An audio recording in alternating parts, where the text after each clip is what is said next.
월말 김어준의 김어준입니다. 과학 전 분야를 통섭하는 시간.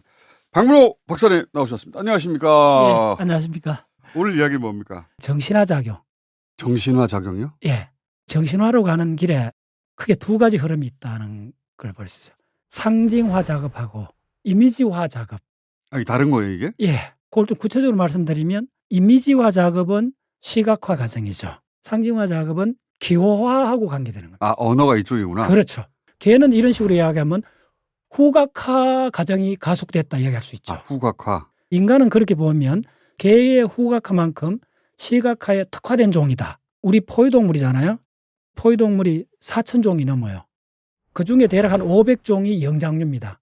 대략 한 10분의 1밖에 안 되는 영장류에서 시각화 과정이 폭발적으로 일어난 거예요. 우리는 영장류의 후예이기 때문에 시각화의 능력을 물려받은 종이죠.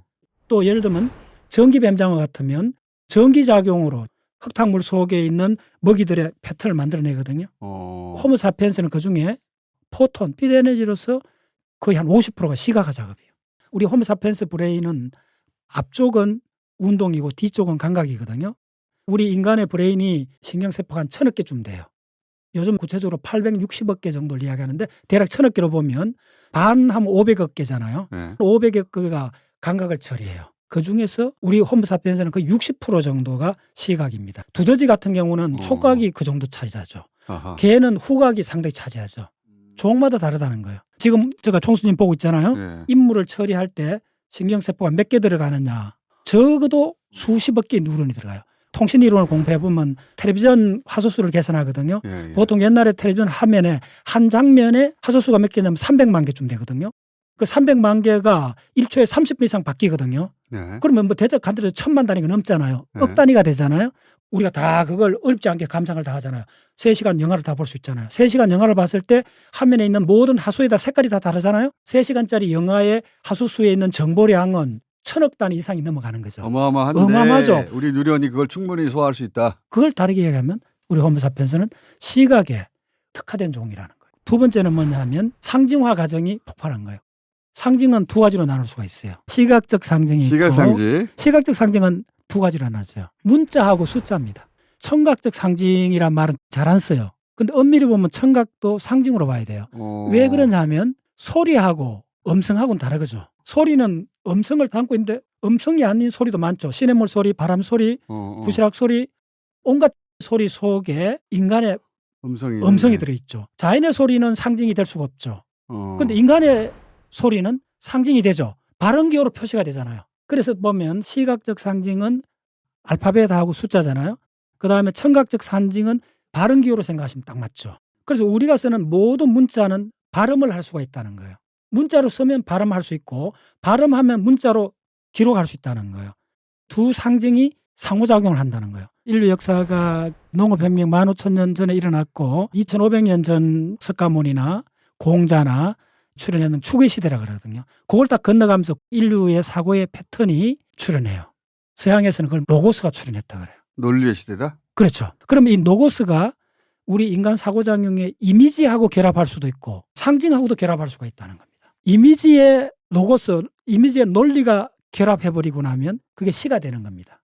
아까 얘기한 상징과 이미지 두 갈래의 사고작용이 있는데 이미지 쪽으로 붙으면 이게 예술이 되고 시가 된다는 거예요? 왜 그러냐면 이미지의 특징은 시각이잖아요. 이미지의 연결은 딱 꿈에서만 됩니다. 우리가 꿈을 꿀 때는 장면이 막 나오잖아요. 예. 골목길을 가고 절벽을 뛰내리고 강이 흘러가고 시각이잖아요. 예. 근데 장면이 계속 연결해서 나오잖아요. 하나의 장면과 그 다음 장면이 쫙 연결이 돼요. 끝없는 장면의 연결이 꿈입니다. 이미지의 연결이라는 거예요. 그래서 꿈에서는 연결인데 예. 낮 동안에는 그 이미지가 연결보다는 어떤 상황이냐 하면 오버랩 될 수가 있어요. 종로거리에서 무수한 사람 지나가는 딱 보는 순간 얼굴에 큰 점이 있으면 그걸 보는 순간 다른 생각이 떠오르죠. 예를 들어서 과거에 점이 있던 연인이 떠오르거나 네. 낮 동안의 장면은 연결된다기보다는 다른 장면을 건드려줘요. 그게 오버랩 된다고 표현하신 거고. 근데 꿈에서는 연결이 되고. 꿈에서는 그게 병렬해서 쭉 나오고. 그렇죠. 연결돼가 드라마를 만드는데 낮 동안에는 빨간색을 입거나 특별히 딱 보이면 그 한 장면이 다른 장면을 불러와요.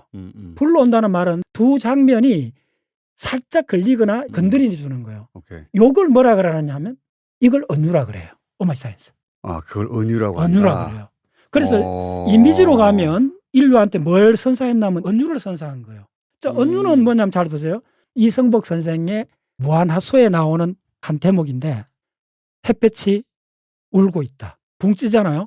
햇볕이 반짝인다 하든지 햇볕이 밝다든지 이런 말을 쓰는데 그거는 지구고 햇볕이 울고 있다. 황당하잖아요. 근데 그 다음 문장이 나와야 이걸 밝혀내요. 어디선가 본 듯한 얼굴. 이 문장에서 한참 뭘 생각하게 해요. 우리가. 좋은 은유는 아니네요. 예.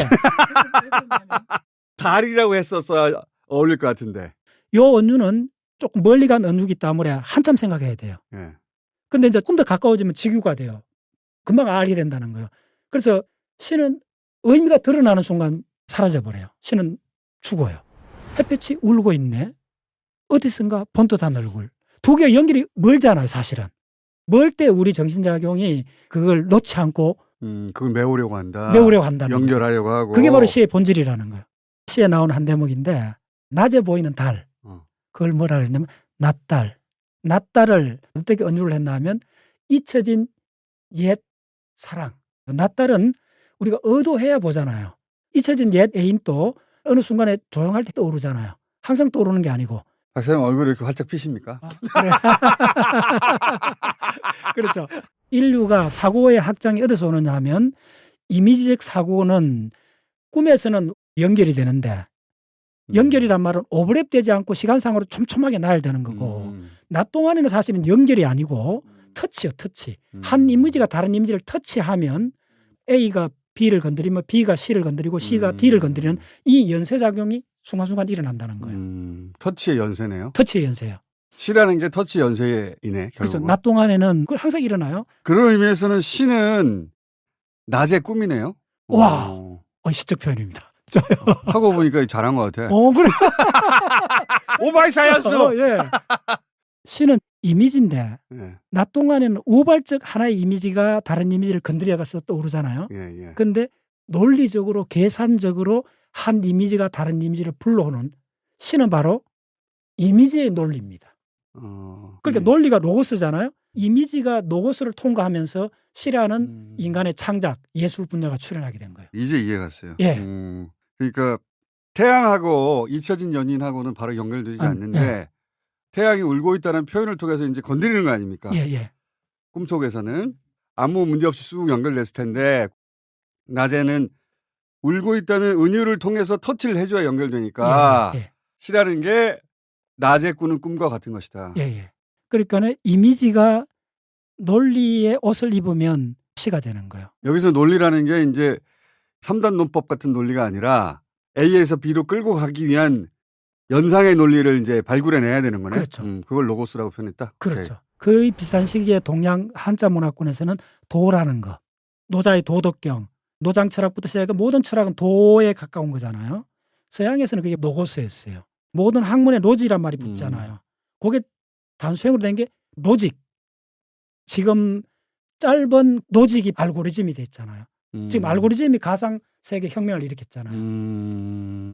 로고스의 출현으로 이미지가 시가 되었고 이미지가 시가 되는 과정에 은유가 등장하게 되는 것이고 이미지가 시가 되는 그 로고스화 이 인간의 능력이 결국은 알고리즘으로 연결돼서 가상의 세계를 만들어낸 것이다. 여기서 AI까지 오는 거네. AI까지 연결돼요. 박사님 이거 그럴듯합니다 이거. 좋아요. 은유라는 게 왜 그렇게 중요해지느냐 하면 우리의 의식, 개념 모든 걸 확장할 때 은유가 들어가는 거예요. 이미지와 이미지가 조금만 겹쳐도 다른 이미지를 불러오죠. 그래서 우리 기억을 불러오는 방식이 바로 한 이미지가 다른 이미지를 불러오는 거예요. 한 기억이 다른 기억을 불러오잖아요. 그래서 기억은 이미지 베이스 저장입니다. 오마이 사이언스.